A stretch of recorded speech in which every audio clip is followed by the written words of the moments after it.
ce zap. On est à J-13 du mondial. Le mondial qui s'approche à grands pas. Jingle.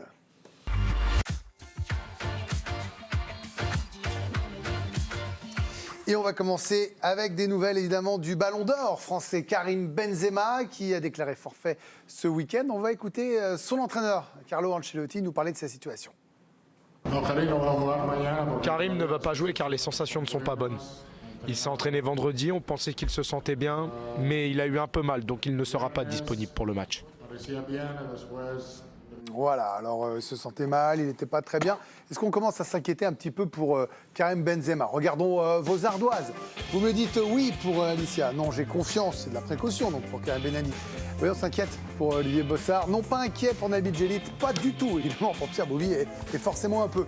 On fait court, chacun, un petit tour de table, et puis derrière, on traitera les dossiers Varane, notamment Giroud, et puis une info venue de Nantes, Karim Benani, pas très inquiet. Non, au contraire, j'ai confiance parce que je me dis, on le préserve. On le met dans du papier de verre, on le préserve pour cette Coupe du Monde. C'est surtout lui, je pense qu'il dit, voilà, j'ai pas les bonnes sensations, donc il ne faut pas forcer pour risquer une très grosse blessure qui pourrait l'empêcher de disputer le mondial dans de bonnes conditions. Donc là, il est préservé, c'est une bonne chose. Il a beaucoup joué la saison dernière, le Real est allé loin dans toutes les compétitions.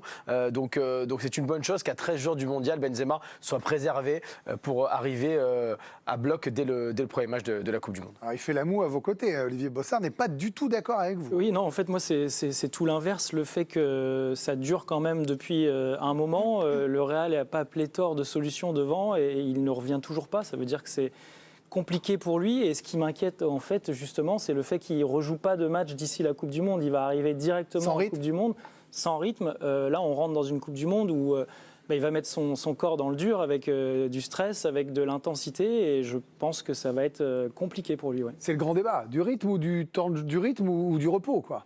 Du repos, dans son cas, je pense qu'il se connaît parfaitement, il sait se gérer. Moi, on joue qui en premier? La Tunisie? L'Australie. Ok, sous-estimez évidemment personne, mais enfin, c'est pas le PSG Bayern d'entrée, quoi. Enfin, pour l'équipe, mais on avait galéré, de France. Oui, c'est une équipe qui n'est pas simple, elle est difficile à manœuvrer, je suis d'accord avec vous. Pour moi, c'est comme Messi, il est déjà au Qatar, en fait. Lui, c'est l'objectif de sa vie, maintenant, la Coupe du Monde. Il a gagné tout ce qu'il pouvait gagner. Je pense qu'il prend zéro risque. Si ça avait été une demi-finale de Ligue des Champions, il serait sur le terrain le week-end à venir. Alors on parle du temps de jeu de Karim Benzema, lui qui n'a pas disputé les 3 derniers matchs de Liga du Real Madrid. Sa dernière rentrée en jeu, c'était face au Celtic où il avait joué 26 minutes, c'était le 20 octobre dernier déjà. Et puis par rapport à ses temps de passage, au même moment la saison dernière, Karim Benzema, c'était 16 matchs, un seul petit match manqué, 14 buts. Cette saison, il en est à 10 titularisations et déjà 8 matchs manqués. En termes de rythme, de blessures, c'est plus compliqué que la saison dernière, tout simplement, pour Karim Benzema. Après, Pierre, je reprends la phrase de Nabil. L'objectif d'une vie maintenant, et l'a dit Galtier, par exemple, après le match du PSG, c'est dans la tête de tous les joueurs. Non, mais c'est une évidence. Et là où moi, je suis super rassuré, c'est qu'en fait, à aucun moment, ils ont parlé de lésion. Voilà. Il n'y a pas de lésion. Alors, à ce moment-là, ça veut dire que si tu as une surcharge musculaire, tu peux faire une écho, tu peux faire une IRM, tu n'auras pas d'image. Donc moi, je pense qu'il est en pleine gestion, il se prépare comme un Golgoth. Il va arriver en pleine forme. Je vois pas. C'est l'un des joueurs sur la planète qui connaît le plus son corps. Il n'y a pas plus professionnel que lui. Il est clairement en mission. Et à partir du moment où il gère avec le Real Madrid les matchs et sa forme physique, j'ai aucun doute là-dessus. Oui, mais Pierre, la petite donne qui a changé par rapport à ces dernières semaines, c'est que Carlo Ancelotti, chaque week-end, il se montrait plutôt rassurant envers l'état physique de Karim Benzema. Là, il parle quand même de sensations qui ne sont pas bonnes. Alors, on allait prendre les dernières nouvelles à Madrid auprès d'Antoine Simoneau, notre correspondant permanent. Et en Espagne, on commence à s'interroger aussi de plus en plus sur l'état de Karim Benzema. On mise à fond sur la prudence.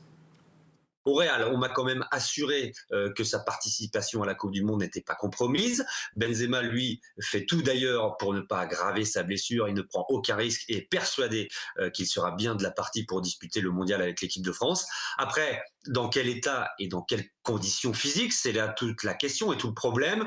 Il a déjà été absent quasiment un mois en septembre. Il n'a pas joué un match entier depuis 3 semaines et depuis, il a disputé seulement 28 petites minutes de jeu contre le Celtic Glasgow mercredi en Ligue des Champions. Donc il y a beaucoup de flou autour de la santé de Karim Benzema et forcément un peu d'inquiétude. Tant qu'ils ont su savoir ce que j'avais. Carlo. Pierre Boubi est en train de dire qu'il a eu la même gêne que Benzema, on est foutu les gars. Non. Aïe, aïe, aïe, on est mal. On est mal. Si on a Je envie voulais juste d'inventer vous des dire, gènes, on les invente. petite C'est dernière facile. information de la part d'Antoine Simoneau. Carlo Ancelotti a assuré que Karim Benzema jouerait jeudi pour la réception de Cadiz. Alors à voir si ça va lui donner encore une fois tort ou pas à l'entraîneur italien. C'est le retour du jeudi, que la force soit avec lui. Ah oui, là, Eh ben, on il Ça passe. Voilà, c'est passé. C'est pas mal. Moi j'aime bien. De toute façon, Nabil, je suis fan. Vous savez, quand je facile. France au One Man, je serai au premier rang avec un panneau groupe. Pierre, Évidemment. non, mais c'est Ouais, important ça va, je d'expliquer. l'ai. Vous l'avez, Pierre Ouais, bien sûr.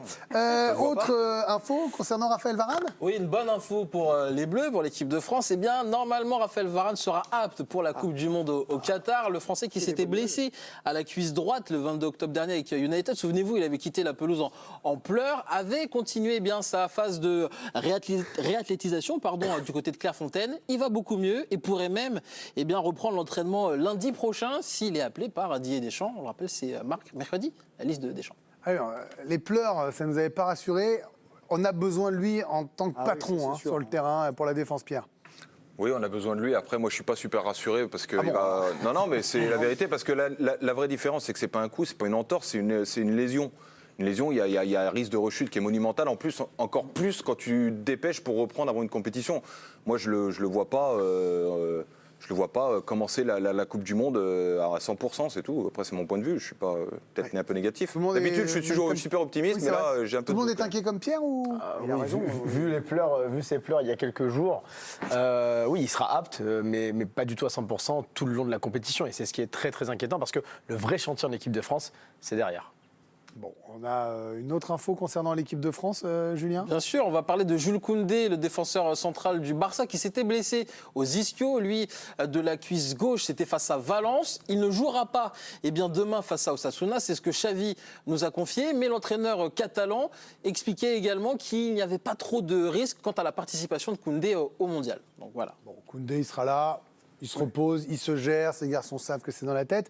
Et un autre point, Olivier Giroud, qui a été brillant hier, mais alors, bon, petite mésaventure à la fin quand même. Alors Olivier Giroud, il a joué 17 minutes face à la Spezia, il est rentré en fin de partie pour remplacer Divock Origi. Il va donner la victoire au Milan d'une superbe reprise de volée pied gauche. Dans l'euphorie de son geste, il avait déjà pris un carton jaune. Il va enlever son maillot et prendre un second, malheureusement carton jaune, donc expulsion. Mais bref, il a donné la victoire au Milan dans un match assez tendu. Olivier Giroud qui revient bien en termes de stats sur ses 2-3 derniers matchs. Bon. On verra la Coupe du Monde, tu vois. Il sera Prions pour qu'il soit dans la liste parce que Mais là, franchement, il ce y qu'il est a en train de pas de faire là débat. aujourd'hui, Tu veux prier pourquoi Il a cassé la extraordinaire. porte. Non, mais vraiment, c'est. Mais honnêtement, il y a encore un an, personne n'aurait mis un billet sur la participation de Giroud à ce mondial. Et aujourd'hui, ça ne souffre d'aucune contestation. Il n'y a que Deschamps qui a la solution. C'est et la le meilleur réponse. derrière Benzema et Mbappé. Justement, et comme il existe un doute avec Karim Benzema sur sa forme, Deschamps l'a dit, le remplaçant de Benzema, c'est Giroud. Donc en il fait, est vous voulez dire obligé d'emmener. qu'il toute sa phrase où il disait je l'emmène que s'il n'y a pas l'un ou l'autre, Bah oui, mais il va pouvoir jouer sur le il va côté devoir gérer sa petit cutie. doute. Oui, je pense. Et puis on l'a vu là au mois de septembre, Karim Benzema n'était pas là, il a aligné contre l'Autriche Griezmann, Mbappé, Giroud, et Mbappé et Giroud ont marqué, tous les deux se sont super bien trouvés dans le jeu, donc pour moi il n'y a pas de débat. Ouais. Et on termine avec Franck Kita, tout à l'heure, qui était au micro de Bertrand Latour, lors du tirage au sort Nantes, qui jouera contre la Juventus. Il parlait de Moussa Sissoko, qui a reçu une préconvocation. Vous parlez d'Alban Lafont, mais on peut aussi parler de Moussa Sissoko, qui était aussi dans la pré-liste. On rêve que ces deux joueurs nantais partent au Qatar. Voilà. J'espère que ça va le faire. On va suivre ça avec beaucoup d'attention. Et voilà, je leur souhaite tout le meilleur.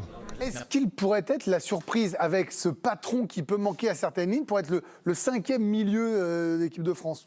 Non, parce que alors on a beaucoup de respect pour Moussa Sissoko et ce qu'il a fait en équipe de France, mais son début de saison n'est pas excellentissime. Pour qu'il soit en équipe de France là, non mais on prend pas des joueurs que pour le groupe. On prend aussi au Brésil, il faut le faire jouer. À un moment donné, s'il en a besoin, il le fera jouer. Et honnêtement, Sissoko depuis le début de la saison avec Nantes ne vit pas ses meilleures heures. Donc je pense qu'honnêtement, il y en a d'autres devant lui.